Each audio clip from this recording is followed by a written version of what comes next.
अस्सलाम वालेकुम रहमतुल्लाहि व बरकातहू। बिस्मिल्लाहिर्रहमानिर्रहीम। अभी मच्छी फ्राई दिखा रही हूँ। वही मच्छी है, खजूरी मच्छी। गाँव कोकनी लोग उसको कालसवरा बोलते। ये देखो, ये मच्छी है तलने वाली। और इसमें ये नमक 1 चम्मच, इसमें नींबू का रस 1 चम्मच, इसमें अदरक लहसुन 1 चम्मच, इसमें ये मच्छी का मसाला 2 चम्मच, मच्छी का कोकनी मसाला 2 चम्मच। और इसमें से तेल मच्छी के लिए कम डालूंगी तो मच्छी टूट जाएगी, कड़क नहीं बनेगी, तो ज़रा ज़्यादा डालूंगी। वो बाद में अपने को दूसरे सामान के लिए, दूसरा बनाने के लिए, मच्छी का सालन बनाने के लिए काम आ जाएगा।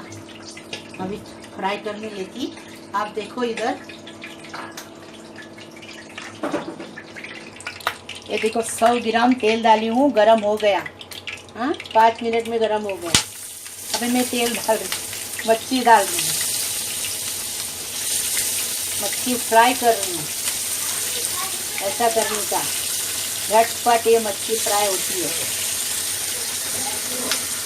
टाइम नहीं लगता है। अभी देखो, मैं मच्छी पलट रही हूँ। 5 मिनट इधर से, 5 मिनट इधर से। देखो, मच्छी फ्राई तैयार है।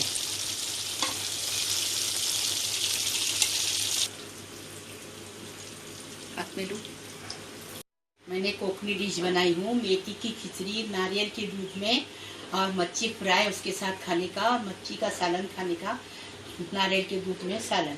ये सब एक साथ बनाई, लेकिन मैं अलग अलग डालूंगी। आप सब देखो और मेरे को सब्सक्राइब करो और लाइक करो, नहीं तो थम्स अप का बटन दबाओ। ये मच्छी फ्राई है।